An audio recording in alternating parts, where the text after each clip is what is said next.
यो सगदाह भनेको के हो? बौद्ध मार्गीहरूले सगदाहको महिनालाई विशेष महिनाको रूपमा लिइन्छ। यो सगदाहको विषयमा पनि म थोरै हजुरहरूलाई बुझाउने प्रयास गरिरहेको छु।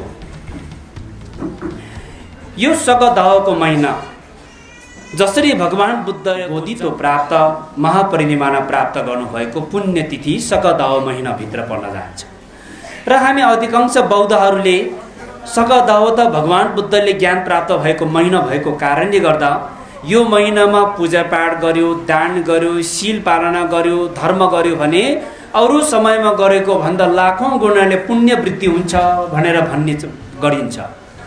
हिमाली क्षेत्रको अधिकांश बौद्ध मार्गीहरू अब पर्सिको दिनबाट स्वयम्भूमा कोरा जाने त्यहाँ पालो पाउँदैन। बौद्धमा घुम्नको लागि खुट्टा टेक्ने ठाउँ पाउँदैन, किन सबै मानिसहरूमा सगदाहको महिनामा एक पटक कोरा गर्दा 1,00,000 पटक कोरा गरेको जतिको पुण्य प्राप्त हुन्छ। सगदाहको महिनाभित्र 108 पटक मणि जप गर्यो भने 1,00,000 पटक मणि जप गरेको पुण्य प्राप्त हुन्छ। यो विश्वास व्यापक छ बौद्ध धर्म समुदायहरूमा। यो विश्वास व्यापक छ, यसको प्रभाव व्यापक छ। तर यसलाई हामीले यसमा के छ त, यसमा वैज्ञानिक त के छ, यसमा प्राकृतिक सम्बन्ध के छ, यो कुरासँग पनि थोरै जोडेर म तपाईँहरूलाई बताउन गइरहेको छु। यो सगदाह महिना जुन प्राकृतिक अनुकूलताको महिना पनि हो। भगवान बुद्धले ज्ञान प्राप्त गर्नुभयो, भगवान बुद्धले प्राप्त गर्नुभएको ज्ञान त्यो समय सबै प्राकृतिक अनुकूलता छ। वसन्त ऋतुको सुरुवात भइसकेको छ। अहिले रुखहरू अन्नहरू उम्रिने, टुसा पलाउने, रुखहरूमा पातहरू हाँगाहरू फैलिने, पातहरू पलाउने समय पनि हो। तपाईँहरूले विचार गर्नुहोस् त, यो अहिले वसन्त ऋतु, अहिले पानी घाँसहरू उम्रिने, टुसाहरू पलाउने, चराचुरुङ्गीहरूले पनि अण्डा पार्ने समय हो। र यो समयमा के हुन्छ भने यो खगोल भूगोल जति पनि वायुमण्डलमा भएको ग्रह उपग्रहहरूको प्रभाव यो धरतीमा त्यसको प्रभाव पर्न जान्छ। ग्रह उपग्रहहरूको प्रभावले गर्दाखेरि यो धरतीमा जलवायु परिवर्तन हुन्छ। कहिले गर्मी बढ्छ, कहिले चिसो बढ्छ। यो सबै वायुमण्डलमा भएको ग्रह उपग्रहहरूको प्रभाव हो। र जब यहाँ जलवायु परिवर्तन हुन्छ त्यसको प्रभाव हामी मानवको शरीरमा पर्छ। सम्पूर्ण प्राणीहरूको शरीरमा जलवायु परिवर्तनको प्रभाव पर्छ, किन हाम्रो शरीर पञ्चतत्त्वले बनेको शरीर हो। त्यसकारण यो समयमा यसरी यो प्राकृतिक यो जलवायु परिवर्तन हुने, यो समयमा मौसम परिवर्तन हुने, यो समयमा पानीको मूलहरू पनि फुट्ने, यो समयमा हाम्रो शरीरमा पनि के हुन्छ भने रस, ची भन्छ लामा भाषामा, ची भनेको रस, हाम्रो शरीरमा रस उत्पादन हुने समय पनि हो प्राकृतिक अनुसार। यसकारण यो समयमा हाम्रो शरीरमा रस उत्पादन भएको समयको भएको कारणले यो समयमा हाम्रो मानिसहरूको शरीर अनुहारमा पनि उज्यालो चमक आउने समय हो। यो समयमा मानिसहरूको शरीरमा रस उत्पादन हुने कारणले गर्दाखेरि जब शरीरमा रस उत्पादन हुन्छ त्यो समयमा मानसिक कर्म, शारीरिक कर्म, जुन दुवै प्रकारको कर्म गर्दाखेरि त्यो प्रभावकारी हुन्छ भनेको छ। त्यसकारण भगवान बुद्धले ज्ञान प्राप्त गर्नुभएको प्राकृतिक अनुकूलताको समयमा ज्ञान प्राप्त गर्नुभएको हो।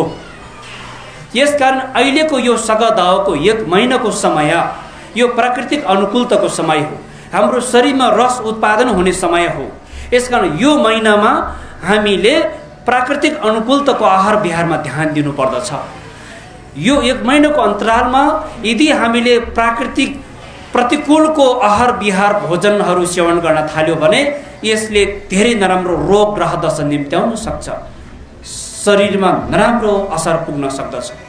यसकारण यो भगवान बुद्धले ज्ञान प्राप्त गर्नुभएको महिना भएको कारणले मासु मांस खानु हुँदैन भनेको मात्र होइन, यो प्राकृतिक शरीरमा रस उत्पादन हुने विशेष समय भएको कारणले यो समयमा मासु मांस खाएमा रोगहरू, बिमारहरू उत्पादन हुन सक्ने सम्भावना बढी हुन्छ। यो समयमा शुद्ध शाकाहारी भोजन सेवन गरेमा हाम्रो शरीरको रस वृद्धि भएर हाम्रो शरीरमा तेज प्रकट हुने, बल तागतले निपुण हुने, मानव हुनुपर्ने लक्षणहरू परियुक्त हुनेमा विशेष प्रकारको मद्दत पुग्न जान्छ। यो समयमा हामीले आहार विहारमा ध्यान दिने र यो 1 महिनाको अन्तरालमा शुद्ध शाकाहारी भोजन सेवन गर्न सकेमा हाम्रो स्वास्थ्य अरू समयमा भयो भन्दा यो समयमा हाम्रो स्वास्थ्यमा सुधार आउन सक्ने र यो समयमा हामीले ध्यान गर्यौं, हामीले जप गर्यौं, ध्यान गर्यौं, शील पालना गर्यौं भने अरू समयमा गरेको भन्दा पनि विशेष प्रकारको प्रभावकारी हुन्छ। किन? शरीरमा रस उत्पादन हुने समय भएको कारणले गर्दाखेरि। यस कारणले गर्दा यो प्राकृतिकसँग सम्बन्ध छ, हाम्रो शरीरको तत्त्व गुणहरूसँग सम्बन्ध छ यो 1 महिनाको सकदावा भनेको।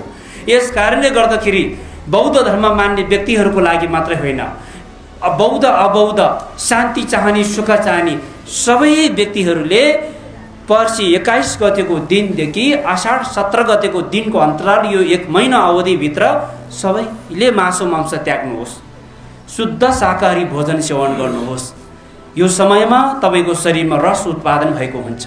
यसले तपाईको शरीरमा शुद्ध शाकाहारी भोजनको सेवनले र तपाईले कुशल कर्म धर्ममा अभ्यास गरेको कारणले तपाईको शारीरिक मानसिक रूपमा नै तपाईको ज्ञान, तपाईको शक्ति, तपाईको बल ताकतहरू सबै कुरा अभिवृद्धि भएर जानुमा विशेष प्रकारको अरू समयको भन्दा विशेष प्रकारको प्रभावकारी हुन सकिने हो। सकदावाको विशेषता यो हो र हामी अधिकांशले भन्ने गर्दछ यो त भगवान बुद्ध जन्मेको महिना, ज्ञान प्राप्त भएको महिना रे, त्यसकारण बुद्ध धर्म मान्नेहरूले यो समयमा मासु मांस खाँदैन भन्ने गर्दछ। हामीले यो केवल बुद्ध धर्म मान्ने व्यक्तिहरूले मात्र नभइकन हामी हाम्रो शरीरलाई प्राकृतिक अनुकूलता, हाम्रो शरीरलाई हामीले पालन पोषण गर्न सक्यौं भने हामी निरोगी हुन्छौं, हामी दीर्घायु हुन्छौं, हाम्रो शरीरमा हुनुपर्ने लक्षणहरूले हामी परिपक्व हुन्छौं। तब हामीले शरीरलाई ध्यान दिँदैनौं, प्राकृतिकलाई ध्यान दिँदैनौं, आफ्नो मनोमान्य खुसीले आहार विहारमा ध्यान दिँदैनौं भने हामी रोगको शिकार हुन्छौं। हामी मानसिक शक्तिहरू ग्रसित भएर जान्छ, मानसिक शक्तिहरू सबै पतन भएर जान्छ। त्यसकारण मानसिक शक्ति बलियो बनाउनु छ, शारीरिक शक्ति बलियो बनाउनु छ भने यो 1 महिनाको अन्तरालभित्र मासु मांस नखाइदिनु होला भनेर म विशेष सुझाव दिन चाहन्छु। र यो 1 महिनाको अन्तरालभित्र हजुरहरूले यथाशक्य जप गर्ने, कोरा गर्ने, व्रत बस्ने एकदमै प्रभावकारी समय पनि हो यो समय। त्यसकारण यस्तो प्रभावकारी शरीरमा रस उत्पादन हुने यो विशेष प्राकृतिक अनुकूलताको समयमा भगवान बुद्धको जन्म भयो, भगवान बुद्धले ज्ञान प्राप्त गर्नुभयो, भगवान बुद्धले परिनिर्वाण प्राप्त गर्नुभयो। यस कारणले पनि यो महिना अति नै प्रभावकारी र अति नै पुण्यवान महिना हो र हामीलाई लाग्न सक्छ फेरि 2563औं बुद्ध जन्म जयन्ती अस्ति भर्खरै जेठ 4 गते मनायो, फेरि बुद्ध जन्मेको दिन आउँदैछ भन्छ। यो लामैले कुरा के हो बुझ्नै सकेन भनेर मनमा जिज्ञासा पनि त उत्पन्न हुन सक्छ हामी मान्छे हो। यो फरक छ। अहिले विश्व सूचीमा सूचीकृत भइसकेको बुद्ध जयन्ती भनेको वैशाख पूर्णिमा नै हो। अस्ति हामीले मानिसकेको वैशाख पूर्णिमालाई बुद्ध जयन्ती विश्वले मानेको बुद्ध जयन्ती हो। तर ज्योतिष पद्धति, ज्योतिष शास्त्रको कारणले गर्दाखेरि सकदावा भनेको हिमाली भोट ज्योतिष अनुसारको 4औं महिनालाई सकदावा भनिन्छ र यो सकदावा कहिले वैशाख पूर्णिमामा पर्दछ। 3 वर्षमा सकदावाको पूर्णिमा र वैशाख पूर्णिमा एकै दिनमा जोड्न जान्छ। यो छ फेरि। त्यसकारण हाम्रो हिमाली क्षेत्रको बौद्ध ज्योतिषविदहरूको भनाइ के छ भने भगवान बुद्ध जन्म भएको अवस्थामा सकदावाको पूर्णिमा र वैशाख पूर्णिमा सँगै संयोग जोडेको महिना परेको थियो। त्यसकारण हामी हिमाली क्षेत्रको बौद्ध ज्योतिष पद्धति अनुसरण गर्ने अनुयायीहरूले सकदावाको पूर्णिमालाई बुद्ध जयन्ती मानिन्छ। सकदावाको सप्तमीमा बुद्धको जन्म भयो, सकदावाको पूर्णिमाको दिनमा ज्ञान प्राप्त गर्नुभयो, पूर्णिमाको दिनमा महापरिनिर्वाण प्राप्त गर्नुभएको मानिन्छ। यो ज्योतिष पद्धतिले गर्दाखेरि अलिकति फरक भएको हामीले बुझिन्छ। वास्तवमा यसमा त्यति धेरै फरक भएको पाइँदैन। त्यसकारण बुद्धले ज्ञान प्राप्त गर्नुभएको दिनदेखि 49औं दिनमा पश्चात उहाँले धर्म देशना गर्नुभयो। हामीले डुक्पा छैसी भनिन्छ। हिमाली भोट पात्रो अनुसार 6औं महिनाको 4औं दिनलाई मानिन्छ। यो डुक्पा छैसीको दिनमा बुद्धले प्रथम धर्मचक्र प्रतिपादन गर्नुभएको थियो, धर्मचक्र प्रवर्तन। र यस कारणले गर्दा यो सकदावाको तिथिलाई हामीले बुद्ध जयन्ती र भगवान बुद्धको जन्म, ज्ञान प्राप्त, परिनिर्वाण प्राप्त महिना मान्नुको पनि यो कारणहरू यहाँहरूलाई मैले प्रस्तुत गरेँ। र यो सँगसँगै बुद्ध दर्शनको सुरुवात बुद्धले 4 आर्य सत्यको धर्म देशना गर्नुभयो।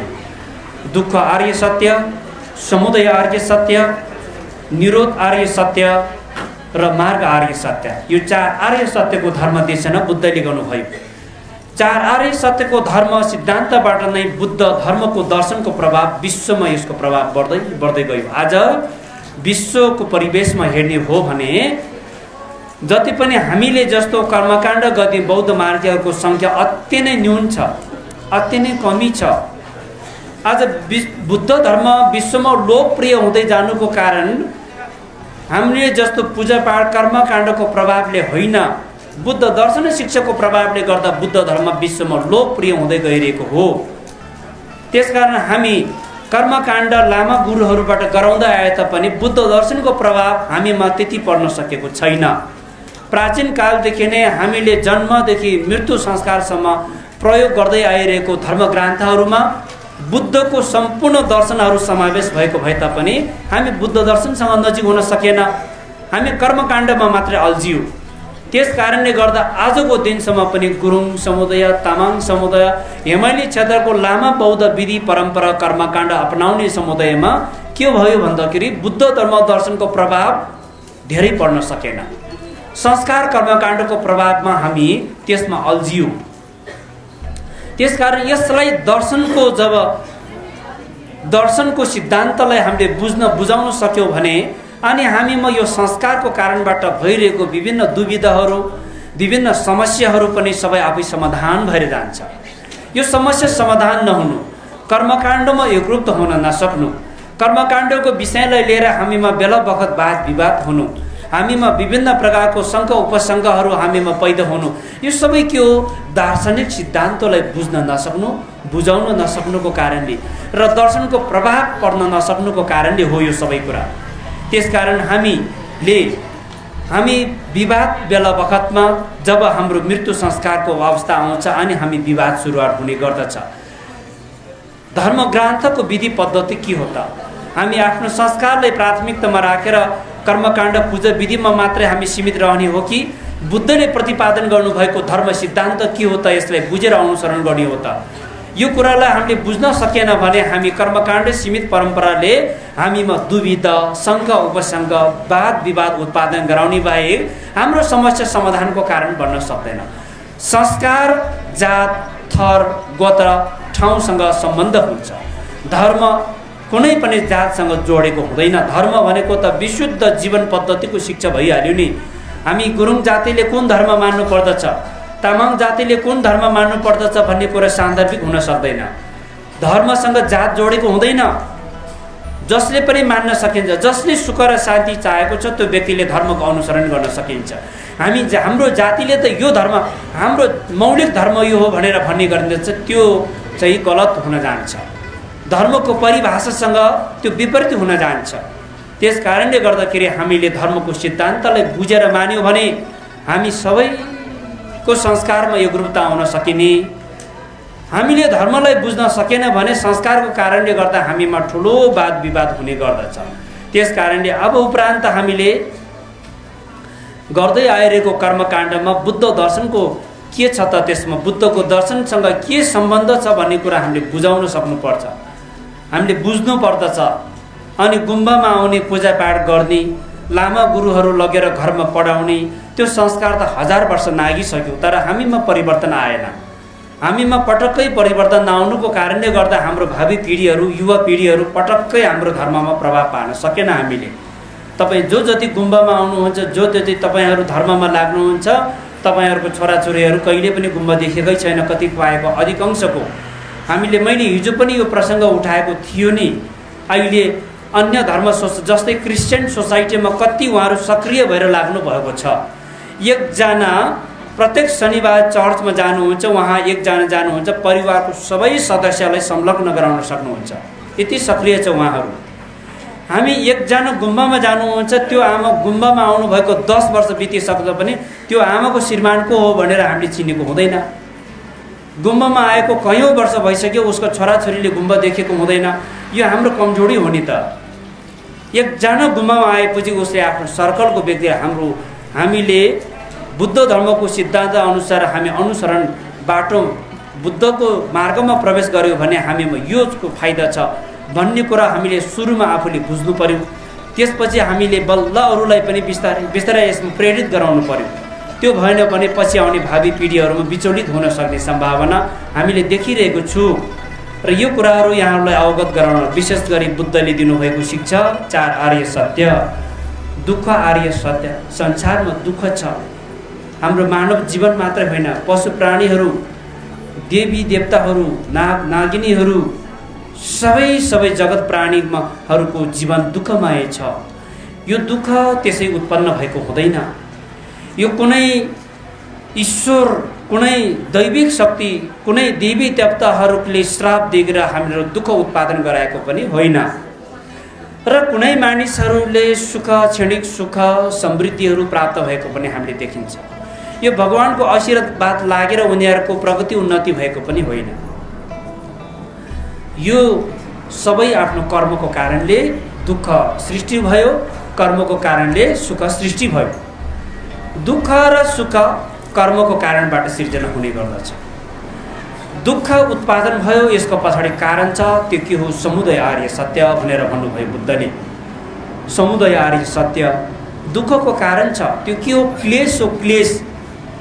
म भन्ने शब्द आफ्नो सिङ्गो शरीरमा जति निरीक्षण गर्दा पनि, अनुसन्धान गर्दा पनि भेटिँदैन, तर पनि म भनेर हामीले घमण्ड गर्ने गर्दछ।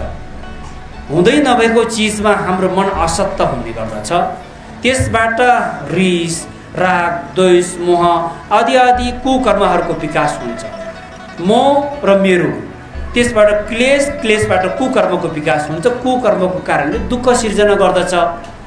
संसारमा जन्म गराउने कारण के हो भने कुकर्म र क्लेश हो। दुःखको संसारमा जन्म गराउने माता र पिता भनेको कुकर्म र क्लेश हो। कुकर्म र क्लेशको कारणले गर्दा दुःखको संसारमा जन्म हुन्छ। त्यसकारण दुःख निवारण गर्नु छ भने कुकर्म र क्लेशलाई निवारण गर्नु पर्यो। कुकर्म र क्लेश दुःखको कारण हो, यसलाई निवारण गर्न सकिन्छ भनेर बुद्धले निरोध आर्य सत्य, यसलाई निवारण गर्न सकिन्छ है भनेर बताउनु भयो। यसलाई निवारण गर्नको लागि के छ त उपाय भन्दाखेरि बुद्धले प्रतिपादन गर्नुभएको शील, समाधि, प्रज्ञा, यो त्रिशिक्षालाई जीवनमा अनुसरण गर्न सकेमा यो कुकर्म र क्लेशलाई निवारण गर्न सक्छ अनि दुःख हरण हुन्छ, सुख र शान्तिलाई प्राप्त हुन्छ। यसरी यो 4 आर्य सत्य प्रत्येक मानवको जीवन पद्धतिसँग निहालेर हेर्दाखेरि 4 आर्य सत्यको कुरालाई बुझ्न सकेमा जीवनमा धर्म गर्नु पर्दो रहेछ भन्ने विश्वास जागेर आउँछ। जीवनमा हामीले किन धर्म गर्नु पर्दछ त? धर्म गर्नुको कारण के हो? क्षणिक समस्या समाधानको लागि, तत्कालीन विघ्नबाधाहरू हटाउनको लागि, मनोकांक्षा परिपूर्तिको लागि मात्र धर्म गरेको होइन। हामीले सुख चाहेको छ, शान्ति चाहेको छ, समृद्धि चाहेको छ। तर त्यो क्षणिक सुख शान्तिले हामीलाई केही पनि प्रभाव पार्दैन। आज धनी मान्छे, आज सम्पन्न मान्छे पनि विभिन्न विपत्ति आइपरेर भोलि नै कङ्गाल भएको हामीले देख्छौँ। संसार अनित्य। हाम्रो सबै सुख दुःखहरू सबै परिवर्तनशील छ। आज म धनी छु भनेर धन सम्पत्तिमा घमण्ड गर्नु पनि भए छैन। आज म गरिब छु भनेर खुम्चेर हिँड्नु पनि हुँदैन। तपाईँ धनी, तपाईँ गरिब, तपाईँ रोगी, तपाईँ निरोगी, तपाईँ सम्पन्न, तपाईँ विपन्न, सबै तपाईँको कर्मले निर्धारण गर्दछ। तपाईँको सोच विचारले निर्धारण गर्दछ। तपाईँको बानी व्यवहारले निर्धारण गर्दछ। त्यस कारणले संसारको सम्पत्तिहरू पनि एक दिन जति दुःख मेहनत गरेर अर्जन गर्यो एक दिन त संसारमा छोडेर जान्छ। माया गर्ने इष्टमित्रहरू जति धेरै भए तापनि एक दिन संसारमा छोडेर जान्छ। जति सुन्दर सुन्दरी यो पार्थिव शरीर पनि एक दिन संसारमा छोडेर जान्छ। त यो विज्ञानहरू विचित्र मान्छे मरिसकेपछि पनि यो विज्ञान जीवित रहन्छ। यसले फेरि पनि पुनर्जन्म ग्रहण गर्दछ। यो पुनर्जन्म राम्रो ठाउँमा हुन्छ या दुर्गतिमा हुन्छ, त्यो जीवित अवस्थामा गरेको कर्मले निर्धारण गर्दछ। मरिसकेपछि लाखौँ धनराशि खर्च गरेर कार्य गर्ने, जीवनमा कुकर्म गर्ने, त्यसले स्वर्ग प्राप्त हुँदैन। त्यसले निर्वाण प्राप्त हुँदैन। त्यसकारण मृत्यु पश्चात कर्त परिवारले कार्य गर्नु नपर्नको लागि त जीवित अवस्थामै उपाय अपनाउनु पर्यो। आफूले कुशल कर्म गर्नु पर्यो, शरीर वचन चित्तबाट पञ्चशील पालना गर्ने, बुद्धले दिनुभएको 4 आर्य सत्यको अभ्यास गर्ने। यो गर्दै गएमा के भयो भन्दाखेरि आफ्नो कार्य आफैले गर्यो। मृत्यु पश्चातको पुनर्जन्म सुकौतीमा हुन सक्ने कर्म जीवित अवस्थामा जो व्यक्ति स्वयं आफैले सञ्चय गरेको छ भने मृत्यु पश्चात ऊ सजिलैसँग राम्रो ठाउँमा उसको पुनर्जन्म हुन्छ। यसकारण आफ्नो भविष्य आफ्नो कर्मले निर्धारण गर्दछ। हाम्रो भविष्य कुनै भगवानको आशीर्वाद भगवानको हातमा छैन। मृत्यु हुने बेला आयो र भगवान मलाई बचाइदिनुहोस् भनेर संसारभरि भएको देवी देवताहरूलाई पुकार गर्दा पनि मृत्युको मुखबाट बचाउन सक्दैन। जब मानिसमा विभिन्न प्रकारको दुःख तनावहरू आइपर्छ त्यो तत्कालीन दुःख तनावहरू पनि कुनै भगवानको आशीर्वादको कारणले हटाउन सक्दैन। श्रद्धा भक्ति भगवान प्रतिको पूर्ण विश्वास त्यो ऊर्जा शक्तिले गर्दा केही हदसम्मको हाम्रो त्यो तनावहरू हटाउनेमा मद्दत पुग्न सक्दछ। यसकारण जीवनलाई सार्थक बनाउने सफल बनाउने यो सबै तपाईँ हाम्रै हातमा छ। र यसरी बुद्ध धर्मको शिक्षालाई अनुसरण गराउनको लागि यो गुम्बा निर्माण गरिएको छ। नमो बुद्ध गुरुङ सेवा समितिको पहलमा यो गुम्बा निर्माण भइरहेको छ। यसको नेतृत्व निर्देशन गुरुङ तमु लामा बौद्ध धर्म समाजले गर्ने हाम्रो सल्लाह भइरहेको छ। विशेष गरी गुरुङ समुदायमा बुद्ध धर्म भन्दा पनि संस्कारको बढी व्यापक प्रभाव परेको कारणले गर्दाखेरि हामीले धर्म भनेको रस हो, संस्कार भनेको धर्मलाई अड्काउने एउटा माध्यम र उपाय हो। तपाईलाई तिर्खा लागेको छ यो गिलासमा पानी भरेर दियो भने तपाईको तिर्खा यो सिसाको गिलासले तिर्खा मेटाउने हो कि यो गिलासभित्र राखेको पानीले तिर्खा मेटाउने हो त भन्दाखेरि यो गिलासले त हाम्रो तिर्खा मेटाउँदैन। तिर्खाको प्यास मेटाउनको लागि यो गिलासभित्र भएको पानी नै सेवन गर्नु पर्दछ। हो, संस्कार भनेको यो गिलास जस्तो मात्रै हो, तर धर्म भनेको यो पानी जस्तो हो। जबसम्म सेवन गर्दैन तबसम्म तिर्खा मेट्न सक्दैन। हामी अल्झेको छ, संस्कारमै अल्झेको छ। आफ्नो समस्या समाधानको रस हामीले स्पान गरेकै छैनौँ भनेपछि हाम्रो समस्या समाधान हुँदैन, समस्या ठाउँको ठाउँमै जीवित रहन्छ। यस कारणले गर्दाखेरि हाम्रो भावी सन्ततिहरूलाई पनि धर्म संस्कार बुद्ध शिक्षा सिकाउने केन्द्रबिन्दुको रूपमा यो गुम्बा स्थापित भएको छ। यो गुम्बा कोही व्यक्ति विशेष, कुनै समुदाय विशेष, कुनै सङ्गठन विशेषको नभइकन यो सबै जात जातिको गुम्बा हो। यो गुम्बामा आएर पूजापाठ गर्ने धर्म अभ्यास गर्ने अधिकार सबै मानवमा नै यसको चाहिँ अधिकार छ भनेर हामी जानकारी गराउन चाहन्छौँ हजुरहरूलाई। गुम्बा कोही पनि व्यक्ति विशेषको हुँदैन। गुम्बाको देखभाल गर्ने संरक्षण गर्ने केही जिम्मेवारी व्यक्तिहरू चाहिँ हुनु स्वाभाविक कुरा हो, तर गुम्बा कुनै व्यक्ति विशेषको सम्पत्ति हुँदैन। यो गुम्बा बन्न गइरहेको छ भविष्यमा काठमाडौँ राजधानीमा गुरुङ समुदायको पहलमा सबै बौद्ध धर्मावलम्बीहरूको सहयोगमा र सम्पूर्ण शान्ति प्रेमी भक्तजनहरूको सहयोग समर्थनमा यो गुम्बा बनाउने हाम्रो सपना हो। यो गुम्बा बन्न सक्यो भने हाम्रो भविष्यमा आउने भावी सन्तानहरू गुम्बामा आएर धर्म सिक्ने, आफ्नो संस्कार सिक्ने, धर्म अनुसारको चाहिँ अभ्यास गर्ने केन्द्रको रूपमा गुम्बा बनाउन गइरहेको हुँदा यसमा हामी सबैले आर्थिक नैतिक भौतिक समर्थनको सहयोग नगरेसम्म यो गुम्बा निर्माण सम्पन्न हुने सम्भव छैन। सबै भक्तजनहरूलाई म विशेष आह्वान गर्न चाहन्छु। अहिले कृष्णबहादुर गुरुङ लागि पर्नु भएको छ, उहाँको अतुलनीय योगदान छ यो गुम्बा यहाँसम्म उठाउनेमा। आफ्नो पसिना बगेको छ, आफ्नो धन पैसा खर्चेको छ, उहाँको अगुवाईमा गुम्बा यहाँसम्म बन्यो। यसमा हाम्रा धेरै भक्तजनहरूको पनि दान रकमको सहयोग छ। अब यसलाई अझै अर्को सालको पूजा कार्यक्रममा यो गुम्बाको पर्खाला ठट्ट लगाइसक्यो भने हाम्रो पूजा कति व्यवस्थित हुन्थ्यो।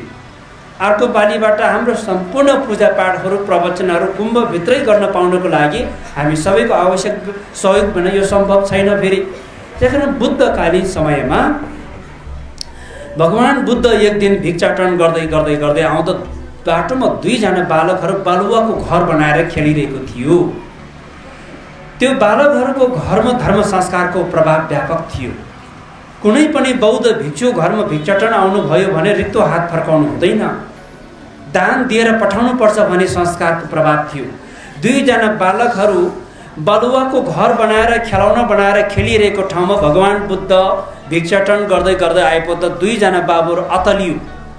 ओहो, हामी घरमा भएको भए दान दिन्थ्यौँ, हामी खेलिरहेको छ के दान दिने त भगवान्लाई भनेर दुईजना बाबु, एकजना बाबु एकदमै बुद्धिमानी, हामी खेलिरहेको खेलौना पनि उपहार स्वरूप भगवान्लाई हामीले अर्पण गरौँ भन्ने दिमागमा उसको विचार जाग्छ। अनि दुईजना बाबुहरू भगवान्को रूप शरीर अग्लो हुनुहुन्थ्यो, खेलौना बनाएर खेलिरहेको माटोको डल्लो भगवान् बुद्धको भिक्षा पात्रमा खसालिदिनु भयो। भगवान् बुद्धले पनि यस्तो सानो सानो नानीहरूले पनि दान पारमित्यको अभ्यास गरेको, दान गर्ने संस्कारको अभ्यास गरेको देखेर बुद्ध पनि साह्रै खुसी हुनुहुन्छ। अनि खुसीको साथ भगवान् बुद्धले ती बाबुहरूले दिएको माटोको डल्लो स्वीकार्नुहुन्छ। अनि गुम्बामा जानुहुन्छ, बेलुकी जेतवन बिहारमा बुद्धले माटोको डल्लो आफ्नो शिष्यलाई दिएर गुम्बाको भित्तामा लिपिदिनुहोस् भनेर आदेश दिनुहुन्छ। बुद्धको चेलाले बुद्धको आदेश अनुसार माटोको डल्लोलाई गुम्बाको भित्तामा लगेर लिपिदिनुहुन्छ। हो, त्यो माटोको डल्लो दान दिएको दान पुण्यको प्रभावले गर्दा भगवान् बुद्ध परिनिर्वाण हुनुभएको लगभग 100 वर्ष पछाडि भारत देशमा सम्राट अशोक राजा भएर जन्मियो त्यो बालक। एउटा माटोको डल्लो दान दिएको बालक, त्यो माटोको डल्लो गुम्बाको भित्तामा गएर लिपिदिएको पुण्यको प्रभावले 100 वर्ष पछाडि सम्राट अशोक भएर जन्मियो। त्यो बालकलाई सहयोग गर्ने उसको साथी सम्राट अशोकको महामन्त्री भएर जन्मियो पछिल्लो जन्ममा। पुण्यको सम्बन्ध यस्तो रहेको छ। गुम्बा बनाउने कार्यमा सहयोग गर्ने पुण्य अपार छ। हामी त मरेर जान्छ, हाम्रो भावी सन्तति पछि आउने कयौँ व्यक्तिहरूले पाप पखाल्ने, पाप प्रायश्चित गर्ने, पुण्य सञ्चय गर्ने त्यस्तो पवित्र स्थानको निर्माण गर्न गइरहेको छ नि। यहाँ त यसमा एउटा इँटा, एक बोरा सिमेन्टी अथवा यो अलिकति यहाँ चाहिने केही छट बालुवा भए पनि हामीले सहयोग गरौँ भन्ने भावना हामी सबैले विचार उत्पन्न गरौँ। किनभने हामी सबैको आस्था, हामी सबैको पुण्य सञ्चयको हेतु र भविष्यमा आउने हाम्रो भावी सन्ततिहरूले पनि यो धर्म, यो संस्कारलाई अवलम्बन गरेर निरन्तरता पाउन सकोस् भनेर हामीले यो काम कार्य गरिरहेका छौँ। यसकारण यो कुनै व्यक्ति विशेषको कारणले गर्दाखेरि हामी चाहिँ निष्क्रिय हुनु हुँदैन। हामी कोही पनि निष्क्रिय हुनुपर्ने कुनै कारण छैन। गुम्बा सम्पन्न गर्नमा हामी सबैजनाले एक मुठी मात्रै दान दिए पनि गुम्बा सम्पन्न हुन्छ। कति धेरै जनसङ्ख्या छ त काठमाडौँ उपत्यका यो राजधानीमा, हामी बौद्ध मार्गीहरू हामी सबैले एक मुठी मात्रै दान सङ्कल्प गर्न सक्यौँ भने यो गुम्बा सजिलैसँग र गुम्बा निर्माण गर्ने भन्ने कुरा, धन सम्पत्ति धेरै हुने व्यक्तिले करोडौँ धन सम्पत्ति लगानी दिएर उसले सहयोग गरेर गुम्बा निर्माण त गरिहाल्छ, तर त्यसले धेरै ठुलो अर्थ राख्दैन। फेरि यो श्रद्धा भक्ति थोरै भए पनि सबैको सहभागिता हुनु अति नै महत्त्वपूर्ण कुरा हो। हामी सबैको श्रद्धा भक्ति 2-4 पैसा भए पनि हामी सबैको दान पुण्य यहाँ सञ्चय, यहाँ सहभागिता भएको छ भने हाम्रो पनि आस्थाको केन्द्र बन्छ। यो गुम्बा त फलाना मान्छेले 1 करोड पैसा लगाएर बनाएको हो नि भनेपछि अलिकति हाम्रो आस्था पनि निष्क्रिय हुन सक्ने सम्भावना हुन्छ। त्यसकारण यो सबैको आस्थालाई सहभागितामा ल्याएर गुम्बा निर्माण गर्न सकेमा धेरै दान रकम दिने जजमान जिन्दाहरूलाई विशेष प्रकारको सम्मान गर्ने, सबैको अगाडि उचाल्ने नचाउने होइन, त्यो गर्नु खासै उपयुक्त छैन। थोरै सहयोग गर्ने दाता पनि उत्तिकै सम्मानित हुनुहुन्छ, अभिनन्दन गर्दै हामी चाहन्छौँ र धेरै सहयोग गर्ने दाताहरू पनि उत्तिकै सम्मानित छ हाम्रो लागि। त्यसकारण किन भन्दा यो पुण्य सञ्चयको हेतु हामी सबैले एक मुठी मात्रै भए पनि यो सहयोग, यो पुण्य सहभागिता जनाएर यो गुम्बा सम्पन्न हुन सक्यो भने यो गुम्बाले सबैको मन जित्छ। यो गुम्बा विशेष गरी हामी सबैको स्थानीय हाम्रो टोल सुधार समितिमा रहनुभएका हाम्रो स्थानीय छरछिमेकीहरूको त झन् गहना बनेको छ। किनभने विश्व प्रसिद्ध गुरुहरूले यहाँ पाइला टेक्नुहुन्छ, विश्व प्रसिद्ध चाहिँ गुरुको अनुयायीहरूले यहाँ पाइला टेक्नुहुन्छ भनेपछि पर्यटकीय क्षेत्रको हिसाबले पनि यो गुम्बा त ठुलो गन्तव्य बन्यो नि भविष्यमा। ओहो, हामी त बौद्ध जानको लागि यहाँबाट 20 मिनट हिँडेर जानुपर्छ यताबाट भनेपछि हाम्रो यहाँ गुम्बा बन्यो भने हाम्रो छिमेकीहरू बिहानै आएर मर्निङ वक गर्न पाइयो, गुम्बा कोरा घुम्न पायो, बेलुकी साँझ भएको इभिनिङ वक आउनु पायो, गुम्बा कोरा गर्न पायो, आफ्नो शारीरिक सन्तुलन पनि राम्रो हुने, पुण्य सञ्चय पनि हो नि। यसरी हामीले बुझ्नु पर्दछ। यसकारण गुम्बा कोही व्यक्ति विशेष, कुनै समुदाय विशेष, कोही सङ्गठन विशेषको नभइकन शान्ति प्रेमी, धर्म प्रेमी सबैको लागि यो गुम्बा बन्न गइरहेको छ। यति कुरा हामीले बुझौँ, अरूलाई बुझौँ र हामीले एकमुठी भए पनि सङ्कलन गरेर सहभागिता बनाऊँ भन्ने म आह्वान गर्न चाहन्छु। र यसरी प्रत्येक वर्ष हामीले वार्षिकी पूजा गराउँदै आए तापनि यस वर्ष यो गुम्बा निर्माणको कामले गर्दाखेरि यहाँ हाम्रो पूजा ढिलाइ हुन गएको पनि यहाँलाई जानकारी गराउन चाहन्छु। र यसरी आज यो पूजा समापनको घडीमा तपाईँ समस्त भक्तजनहरू आफ्नो अमूल्य समय खर्चेर आउनुभयो।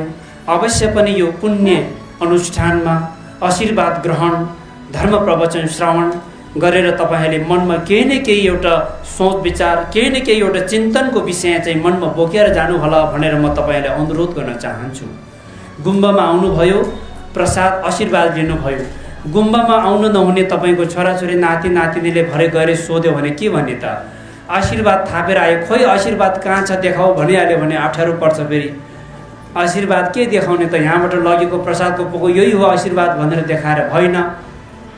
आशीर्वाद भनेको चिज अति नै बहुमूल्य चिज, जो खोजेर नपाउने, किनेर नपाउने, सापट लिएर नपाउने आशीर्वाद। जब यहाँ आएर आज तपाईँ कति दुःख गरेर बस्नुभयो, तपाईँले आत्मसन्तुष्टि, आनन्द, एउटा आनन्दको अनुभूति गरेर तपाईँ फर्किनुहुन्छ भने आशीर्वाद त्यही हो। त्यो किनेर पाउँदैन, त्यो खोजेर पाउँदैन, कसैको एक सापट लिएर पनि पाउने चिज हुँदैन त्यो चिज। यो पाउनको लागि तपाईँहरू दुःख कष्ट गर्नुभएको छ। तपाईँले त आशीर्वाद लिनेको लागि कति कुरा गुमाउनु भयो त? आफ्नो समय गुमाउनु भयो, आफ्नो आफूले घरबाट कसैले धान चामल ल्याउनु भयो, प्रसाद ल्याउनु भयो, भेटी ल्याउनु भयो, गुरु दक्षिणा चढाउनुहुन्छ। यो कुराहरू तपाईँले कति यो पाउनको लागि, यो आनन्द पाउनको लागि, यो सन्तुष्टि पाउनको लागि तपाईँले धेरै कुरा खर्चिनु भएको छ। यो कुराहरू खेर जान दिनु हुँदैन। यो सुनेको कुरालाई जीवनमा सदुपयोग गर्ने, पञ्चशील पालना गर्ने र जन्म मृत्यु कर्मकाण्ड लामा बौद्ध विधि अनुसार कर्मकाण्ड सीमित नभइकन हामी बुद्धिस्ट हो, हामी बौद्ध मार्गी हो भनेर हामीले गरिरहेको योगदानले पनि भविष्यसम्म निरन्तरता पाउनको लागि हामीले विशेष ध्यान दिनु आवश्यकता छ। मैले भन्दै आएको छु, गुम्बा बनाउने काममा, पुण्यमा लाखौँ धनराशि सहयोग गरेर पुण्य कमाउने भक्तजनहरू, घरमा कहिले पनि एक दिन पनि लामा नपढाउने, एउटा लुङ्दा पनि नहाल्ने भक्तजनहरू देख्दाखेरि हामीलाई चिन्ता लाग्छ मनमा। तपाईँले दिएको योगदानले निरन्तरता नपाउने भयो कि भनेर चिन्ता लाग्छ। त्यसकारण यस्तो खालको चाहिँ हामीले विचार गर्नुपर्ने हुन्छ। जुन क्षेत्रमा, जुन धर्मको मार्गमा तपाईँले लगनी गर्नुभयो, भविष्यमा फल उत्पादन गर्नको लागि तपाईँ आफै पनि त्यसको अभ्यास गर्नुपर्छ। दुईवटा ढुङ्गामा खुट्टा हालेर समुद्र पार गर्नु भन्ने कुरा असम्भवको कुरा हो। सबै धर्मलाई सम्मान गर्नुहोस्, तर एउटा धर्मको मार्गदर्शनलाई अनुसरण गरेर तपाईँ अगाडि बढ्नुहोस्। तपाईँ गन्तव्यमा पुग्नुहुन्छ। तपाईँको कारणले तपाईँको भावी सन्तानलाई साह्रै ठुलो दुविधामा पार्नुहुन्छ। धर्मै नमाने नास्तिक बनि गयो भने के गर्ने छन्? त्यसकारण एउटा धर्ममा लाग्नुहोस्, अरू धर्मको सम्मान गर्नुहोस्। तपाईँले यो नै हाम्रो लागि सबैभन्दा महत्त्वपूर्ण हुन जान्छ। बिस्तारै हामीले बौद्ध धर्म अनुसार कर्मकाण्ड मात्र नभइकन धर्म अभ्यास पनि हामीले गर्नुपर्दछ भने हामीलाई त्यो जागिसकेको छ। त्यो जागरण बिस्तारै बिस्तारै आउँदैछ हामीमा। यसले गर्दा गुम्बा बनाउने काम कार्यहरूमा तपाईँहरूले सहयोग गर्नुभयो, लाखौँ धनराशि दान सहयोग गरेर तपाईँले योगदान पुर्याउनु भयो, र तपाईँले बौद्ध धर्म अनुसारको पूजापाठ गर्नुभएको छ कि छैन? तपाईँले कहिले पनि घरमा लामा पढाउनु भएको छ कि छैन? त्यो कुरोले पनि निकै ठुलो अर्थ पो राख्छ त फेरि। त्यस कारणले गर्दाखेरि लामा नपढाउने, गुम्बा बनाउने काममा लाखौँ लाख धनराशि सहयोग गर्ने दाताहरू धेरै देखिसक्यो मैले। घरमा एक दिन पनि लामाले पाइला नटेक्ने मान्छे देखिसक्यो। त्यो भयो भने त्यसले त्यति धेरै प्रभाव, यो धेरै प्रभाव संस्कार पूजापाठको कारणले धेरै प्रभाव पायो। यो सँगसँगै दार्शनिक प्रभाव पार्न सकेपछि बल्ल के हुन्छ, मजबुत हुन्छ। हामी यो सुझाव दिन चाहन्छु। हजुर, बिस्तारै बिस्तारै हामीले परिमार्जन गर्नुपर्छ। कुरीति कुसंस्कारहरूलाई हामीले चिन्नुपर्छ। बेला बखतमै चिनेर, आफ्नो बाटोलाई चिनेर अवलम्बन गर्न सकेमा, यात्रा गर्न सकेमा हामी गन्तव्यमा पुग्न सकिन्छ। र भविष्यमा आउने हाम्रो भावी सन्तानहरूले पनि हामी हिँडेको बाटो पछ्याउँदै उनीहरू पनि निर्माणमा आउँछ। हाम्रो गन्तव्य, हाम्रो अन्तिम लक्ष्य नै निर्माण प्राप्त गर्नु हो। निर्माण परम सुख, जन्म मृत्युको चक्रबाट सदाको लागि मुक्त भइसकेको अवस्थालाई निर्माण भनेर बुझ्नु पर्दछ। हाम्रो लक्ष्य नै त्यो हो। र यो आज 3 दिनको अन्तरालमा पूजापाठको कार्य सम्पन्न भएको छ। यो पूजापाठ अवधिभित्र यो पूजाको आयोजना गर्नुहुने आयोजक समिति नवबुद्ध गुरुङ सेवा समितिका अध्यक्ष श्री कृष्णबहादुर गुरुङज्यू, कार्य समितिमा आबद्ध तपाईँ सम्पूर्ण पदाधिकारीज्यूहरूलाई विशेष धन्यवाद दिन चाहन्छु। प्रत्येक वर्ष चाहिँ यस वर्षको पूजा कार्यक्रम अत्यन्तै सफलताको साथ सम्पन्न भएकोमा यहाँलाई बधाई पनि दिन चाहन्छु। भविष्यमा पनि यसरी नै फेरि यो वार्षिक पूजापाठ निरन्तर यसरी नै अगाडि बढाउँदै लैजानुहोला भनेर सुझाव दिन चाहन्छु। र यस पूजापाठमा मेरो धर्ममित्र साथीहरू पनि विभिन्न क्षेत्रबाट, विभिन्न जिल्लाबाट आफ्नो कामहरू, जिम्मेवारहरू छोडेर यो पूजामा आइदिनु भएकोमा मेरो सम्पूर्ण धर्ममित्र गुरुहरूलाई पनि विशेष धन्यवाद दिन चाहन्छु। र आज यो समापन घडीमा आयोजक समिति र हाम्रो निमन्त्रणलाई स्वीकार गरेर हामीलाई अयुको आशीर्वाद प्रदान गर्नको लागि यहाँ पाउ कष्ट गरी पालिदिनु भएकोमा हाम्रो श्रद्धेय टुल्कु रुम्बुची गुरुलाई विशेष चाहिँ साधुवाद टक्राउन चाहन्छु। र तपाईँ सम्पूर्ण यस पूजा कार्यक्रममा सहयोग गर्नुहुने दाताहरू, जिन्दाहरू, तपाईहरू कोही 3 दिनसम्म आउनुभयो, कोही 2 दिन, कोही आज समापन घडीमा उपस्थित हुनुहुने तपाईँ सम्पूर्ण श्रद्धालु भक्तजनहरूलाई आयोजक परिवारको तर्फबाट र हामी लामा बौद्ध समाज केन्द्रको तर्फबाट तपाईहरूको सुस्वास्थ्य, दीर्घायु, उत्तर प्रगतिको लागि हामी भगवान बुद्ध त्रिरत्नसँग प्रार्थना गर्दछौँ। भविष्यमा पनि हामीले यस्तो कार्यक्रमहरू जस्तै आषाढको 2 गते पूर्णिमाको दिनमा आनन्दनगर तमु बौद्ध सेवा समितिको आयोजनामा नम्ग्यालमाको पूजा हुन गइरहेको छ। यो सम्भवतः पहिलो पटक हो गुरुङ समुदायले आयोजना गरेको। यो 1000 बत्ती बाल्ने, 1000 चाहिँ पूजा गर्ने, मन्त्र वाचन गर्ने यो पूजा आनन्दनगर तमु बौद्ध सेवा समितिको आयोजनामा हुन गइरहेको जानकारी गराउँदै त्यसमा पनि हाम्रा गुरुहरूबाट प्रवचन हुन्छ, हाम्रो टुल्कु रुम्बुचेबाट वाङ हुन्छ। त्यो कार्यक्रममा पनि तपाईँ सम्पूर्ण भक्तजनहरू सहभागी भइदिनको लागि म हार्दिक जानकारी गराउन चाहन्छु। र विशेष गरी मैले अघि भनेको कुरा, पर्सि 21 गतिको दिनदेखि आषाढ 17 गतिको दिनसम्म कसैले पनि मासु मांस नखाइदिनु होला। वन्दना गर्दछु, ढोक गर्दछु। सबैले शुद्ध शाकाहारी भोजन सेवन गरिदिनु होला। र यो हामी सबैले सकदाउको अवधिभित्र जति पुण्य सञ्चय गरियो, जति हामीले कुशल कर्म सञ्चय गरियो, त्यो कुशल कर्महरूलाई पनि हामी सबै बुद्ध बोधिसत्वलाई साक्षी राखेर, हाम्रा परम पूजनीय गुरु रुम्बुचे गुरुहरूलाई साक्षी राखेर उहाँले सञ्चय गर्नुभएको अपार पुण्यको समुद्रमा मिसाउने बोधि परिणाम पाठ पनि हामी वाचन गर्नेछौँ। यो सकदाउको अवधिभित्र तपाईहरूले शुद्ध शाकाहारी यथाशक्य तपाईँहरूले जप गर्नुहोस्, ध्यान गर्नुहोस् र औँसी, पूर्णे, अष्टमी, दशमी यो 4 दिन चाहिँ सक्यो भने बेलुकाको खाना छोडेर अष्टशील पालना गर्न सकेमा अति नै उत्तम हुनेछ। लसुन प्याज बार्नु पर्छ कि पर्दैन गुरु भनेर प्रश्न पनि आइसक्यो मलाई। लसुन प्याज पनि ध्यान गर्ने, शरीरलाई अलस्य बनाउने भोजनको रूपमा गनिन्छ। तर लसुन प्याजलाई बार्नुपर्ने आवश्यकता मान्दैन। व्रत बसेको बेलामा अष्टमी, दशमी, पूर्णिमा, औँसीको दिन यो 4 दिनमा लसुन प्याज पनि नखानु भएमा अति नै उत्तम हुनेछ। अरू समयमा ठिकै छ, अब मासु मांस नखानुहोस् पर्सिको दिनदेखि, यो मेरो अनुरोध छ। अनि एउटा के छ भने अब जिज्ञासा धेरै उठ्छ। बौद्ध धर्म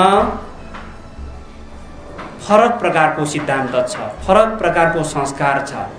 हामी अन्य धर्म संस्कारको प्रभावले गर्दाखेरि हामीले पूजापाठ गर्ने तरिका, ठुई पानी पिउने तरिका, गुरु दर्शन भेट गर्ने तरिकाहरू अधिकांशले जानिरहेको हुँदैन।